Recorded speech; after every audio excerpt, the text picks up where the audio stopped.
Tadasana, mountain pose, starting with the foundation. Feet can be hip distance apart, or they can be together with toes touching and a slight gap between the heels. The idea here is to give yourself room to have slight internal rotation of the thighs. If your feet are hip distance, traditionally, outer edges of the feet are aligned with the sides of the mat. That turns the toes in just slightly, similar to if your toes were touching and you had a small gap between the heels. If you stand here and you bend the knees and they knock in, then we want to adjust that so that the knees can bend forward and we can keep alignment based on whatever our legs are doing in our bodies. Traditionally, toes touch, maybe a slight gap between the heels. For more balance, you can take them wider, closer to hip distance. We're gonna lift up all the toes, ground down under the big toe ball, draw a line out to the pinky toe ball. I'm gonna take my feet a little wider for balance today. Feel that connection, back down to the heel. You kind of play with your center of gravity, back and forth, forward and back, trying to really balance out the weight across both feet. And then with those toes spread wide, we're gonna see if we can drop them one at a time, nice and wide, to get those yogi feet gripping the mat. So we have this beautiful solid base that we can work our way up from, similar base that we're gonna have in any standing pose.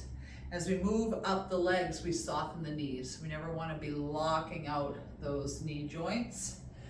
And then we're moving up, seeing if we can engage the thighs and lift up on the kneecaps.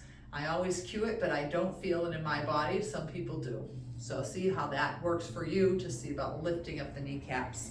And then when we get up to the pelvis, we're giving a slight tilt back, letting our tailbone sink down towards the ground, engaging the core as we do.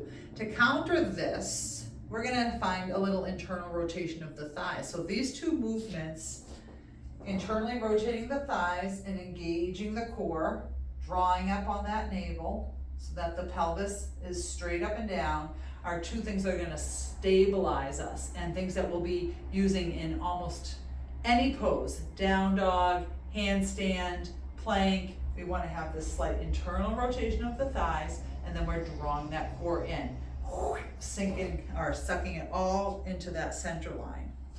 Okay, I've got my foundation in the feet, soft knees, drawing up on those thighs, a slight internal rotation of the legs, engaging the core. I'm still trying to breathe deeply even with that core engaged. Now we're working on the torso, and we're gonna have this nice straight torso in many of our standing poses, warrior 2, warrior 1, anything where we have our hips up, almost not in a back bend or forward fold. We're gonna be finding that Tadasana body. So I've got my core engaged. I'm gonna let my shoulders roll down and back, palms come forward. And from here, got the whole lower body set. It's almost, you can see me almost growing as I root down and rise up. I have that nice straight spine. Shoulders, blades drop down and back just slightly as they reach up through the crown of the head. Maybe, depending on how your chin is, maybe a slight tuck of that chin to get length through the back of the neck. And we breathe. We breathe here in our mountain pose. We find this strong alignment. So again, feet can be hip distance, depending on how your legs and your anatomy is. Maybe toes face forward, maybe there's a slight internal turn of those toes, maybe it's slightly outward if the knees are naturally a little bit rotated in.